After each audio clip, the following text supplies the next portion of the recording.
Bismillahirrahmanirrahim. Alhamdulillah. Wassalatu wassalamu ala rasulillah. Amma ba'd. Ikhwani fillah. Pernahkah kita berpikir berapa banyak orang yang meninggal di kota kita selama 1 bulan, atau selama 1 tahun, atau bahkan setiap hari di seluruh penjuru bumi ini? Ketetapan Allah Subhanahu wa taala terus berjalan. Ada yang lahir ke dunia dan sebagian lagi ada yang meninggal dunia. Suatu saat nanti pasti kita akan mendapatkan giliran. Ikhwani, ini sebuah realita kehidupan yang tidak bisa kita pungkiri. Subhanallah. Namun sangat disayangkan, banyak orang yang lupa atau mungkin pura-pura lupa atas kematian. Setahun yang silam mungkin, atau bahkan seminggu yang lalu, kita barangkali melihat saudara kita dalam keadaan sehat bugar. Ia pun masih muda, kuat. Namun hari ini ternyata ia telah pergi meninggalkan kita. Kita tidak tahu kapan maut menjemput kita. Entah besok, entah lusa, entah kapan.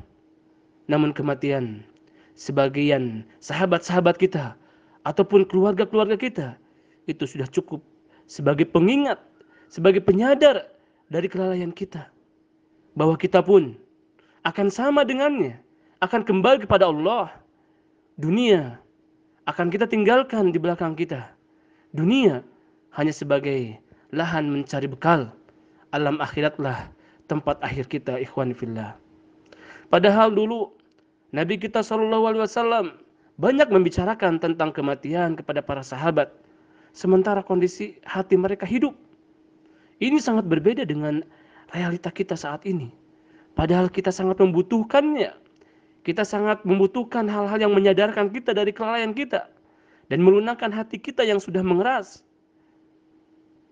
Padahal kalau kita mau menjawab dengan jujur, siapakah sebenarnya yang lebih butuh terhadap pembicaraan tentang kematian? Kita ataupun para sahabat Rasulullah SAW? Jelas jawabannya adalah kita semuanya, ikhwani fillah. Ikhwani, jadilah kita termasuk orang yang cerdas, sebagaimana yang Rasul sebutkan dalam hadisnya dari Ibnu Umar, mengatakan, kuntu ma'a Rasulillah sallallahu alaihi wasallam. Suatu hari aku bersama Rasul sallallahu alaihi wasallam. Faja'ahu rajulun minal ansar fasallam 'alan nabi. Maka tiba-tiba datang seorang lelaki dari kalangan Ansor dan mengucapkan salam kepada Rasul sallallahu alaihi wasallam, kemudian bertanya, "Ya Rasulullah, ayyul mu'minina afdal?" Wahai Rasul, mukmin seperti apa yang lebih utama? Maka Rasul mengatakan, ahsanuhum khuluqa, adalah orang yang lebih baik akhlaknya. Maka orang tersebut bertanya lagi, fa ayyul mu'minin aqyas? Lalu ya Rasul, mukmin seperti apa yang paling cerdas? Maka Rasul mengatakan, aktsuruhum lil mauti dzikra wa ahsanuhum lima ba'dahu istidadan ulaikal aqyas. Adalah orang yang paling banyak mengingat kematian dan yang paling baik dalam mempersiapkan diri untuk alam berikutnya. Itulah orang yang paling cerdas. Subhanallah. Ikhwani fillah, mengingat kematian adalah termasuk ibadah. Dengan mengingatnya saja kita akan mendapatkan ganjaran, karena inilah yang diperintahkan oleh saudara kita Rasulullah SAW. Mengingat kematian akan membantu kita dalam khusyuk ketika sholat, akan membuat kita semakin mempersiapkan diri berjumpa dengan Allah, membuat kita memperbaiki hidup kita. Mengingat kematian akan membuat kita lebih hati-hati dalam bersikap, tidak berbuat kedoliman. Allah mengatakan, ala yadun ulaika annahum mab'utsun. Mereka menyangka, tidaklah orang-orang mereka itu menyangka bahwasanya sesungguhnya mereka itu akan dibangkitkan. Mereka tidak percaya. Allah tujukan ayat ini untuk orang-orang yang berlaku dolim dengan berbuat curang ketika menakar. Ini dalam surat Al-Mutaffifin. Seandainya mereka tahu bahwa besok ada hari berbangkit dan akan ada hari hisab satu persatu, maka tentu mereka tidak akan berbuat dolim seperti itu. Ikhwan fillah, kematian adalah sebuah peristiwa yang amat mengerikan. Peristiwa yang memutuskan seluruh kesenangan, mengubur seluruh angan-angan. Kematian berarti berpisah dengan orang-orang yang kita cintai. Kematian memutus kesempatan beramal. Kematian mengantarkan kita ke gerbang hisab. Nabi kita SAW telah menasihati kita dengan nasihat yang menyentuh. Rasul mengatakan, aktsiru dzikra hadimil ladzat, yakni al-maut. Perbanyaklah kalian mengingat pemutus kenikmatan, yaitu kematian. Fa innahu lam yadhkuruhu ahadun fi dzikin minal 'aish illa wassa'ahu alaih. Kematian itu jika diingat oleh orang yang sedang dalam kesusahan hidup, maka akan bisa meringankan kesusahannya. Wala dzakarahu fi sa'atin illa dayyaqaha alaih. Dan jika diingat oleh orang yang sedang senang, sedang bahagia, maka akan bisa membatasi kebahagiaannya. Ikhwan, demikianlah juga para salafus soleh. Mereka mengingat kematian dan mengingatkan orang lain dengan kematian tersebut. Pernah diriwayatkan bahwasanya Uwais Al-Qarni rahimahullah berkata kepada penduduk Kufah, wahai penduduk Kufah, sesungguhnya ketika kamu tidur, kamu berbantalkan kematian. Oleh karena itu, jika kamu telah bangun, jadikanlah kematian itu selalu di hadapanmu. Subhanallah.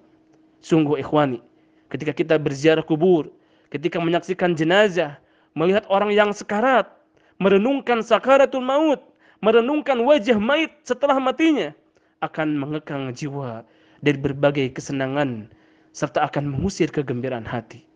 Ikhwani, semoga dengan nasihat ini, semoga hati saya dan antum semuanya terbangun dari tidurnya. Semoga jiwa kita, saya dan antum, terhentikan dari bergelimang dalam kesesatan dan syahwat. Semoga dengan nasihat ini, orang-orang yang soleh semakin tambah kesolehannya. Orang-orang yang lalai segera bangun sebelum menyesal, sebelum kematiannya. Kita semua telah melihat bahwa kehidupan ini berlalu begitu cepat. Namun kebanyakan kita tidak menyadarinya. Ada yang lahir sementara yang lain meninggal. Rahim mengeluarkan bayinya sementara bumi menelan mayit. Ikhwani, kehidupan di dunia ini terbatas waktunya. Dia pasti akan berakhir. Orang-orang soleh akan mati. Begitu juga orang jahat. Orang yang bertakwa akan meninggal. Begitu juga orang-orang yang bergelimang dosa. Orang-orang yang memiliki cita-cita tinggi atau hidup hanya untuk syahwat, kemaluan dan perut, semuanya pasti dicabut nyawanya. Kullu nafsin dha'iqatul maut. Setiap yang berjiwa pasti akan merasakan mati. Ya, kematian itu pasti akan menemui kamu. Di mana saja kamu berada, kamu akan mati. Wahai orang-orang yang kuat, wahai orang-orang yang muda usia, wahai orang-orang yang cerdas dan jenius, wahai para pemimpin, wahai para pembesar, wahai orang fakir, rakyat jelata, semua orang yang menangis karena kematian orang yang dicintai, dia juga akan membuat orang lain menangis ketika dia mati. Semua pembawa berita kematian, dia juga pun akan diberitakan kematiannya. Semua harta simpanan akan binasa. Semua yang disebut-sebut akan dilupakan. Tidak ada yang kekal selain Allah Azza wa Jal. Jika ada orang yang merasa tinggi, ketahuilah, maka sesungguhnya Allah Subhanahu wa Ta'ala lebih tinggi. Ikhwani, persiapkanlah segala sesuatu untuk bekal menjalani kehidupan yang sebenarnya. Perbaikilah amal kebaikan. Itulah bekal untuk menghadap Allah Subhanahu wa Ta'ala. Semoga ikhwani fillah kita dimatikan dalam keadaan husnul khotimah. Amin ya rabbal alamin. Barakallahu fiikum.